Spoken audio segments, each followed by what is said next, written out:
by Shankar Singh.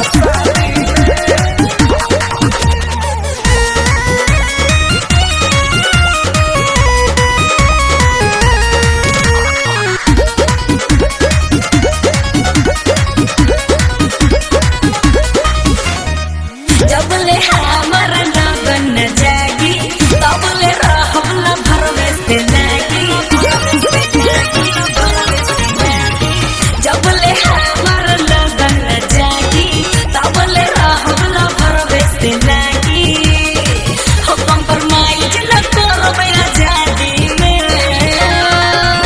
अरे दिलवा तू दिहलू यार के प्यार दिलवा से करबू कबादी में आ तेरी बड़ा बगी शादी में तक बात दे तू पर शादी में तेरी बड़ा बगी शादी में तक बात दे तू पर शादी में।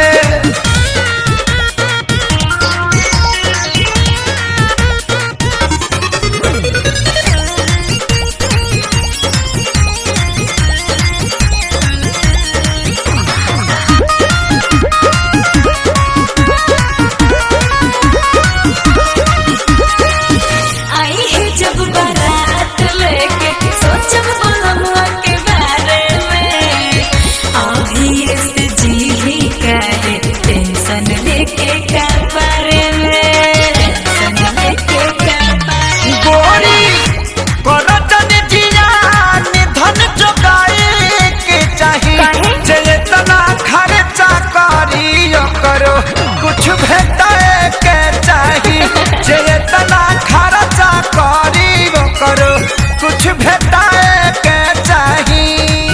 मुँह डाले न दे हम नादी में।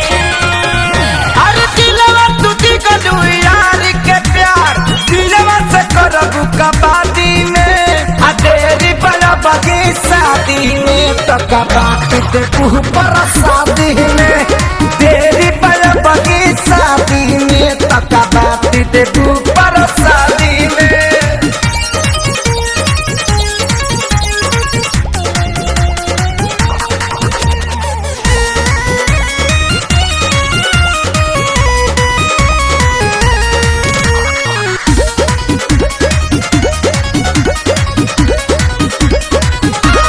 आजा पाया भी अकेले में छूट खेले खाए के बेरा में नई हरे में बस बनाई फसब ससुरवा के बेरा में फसब ससुरवा के बेरा में। तनो रोब गई बुलरवा के भुलाई के परी आए कदिन हाला चल खेसारी लग जाए के परी आए कदिन हाला चल खेसारी लग जाए के परी। बुझतानी के बड़ा उस्तादी में। अरे दिलवा तू दिगलू यार के प्यार दिलवा से करबू कबादी में आ तेरी बड़ा बगी शादी में तक बात दे तू पर शादी में तेरी बड़ा बगी शादी में तक बात दे तू पर शादी में।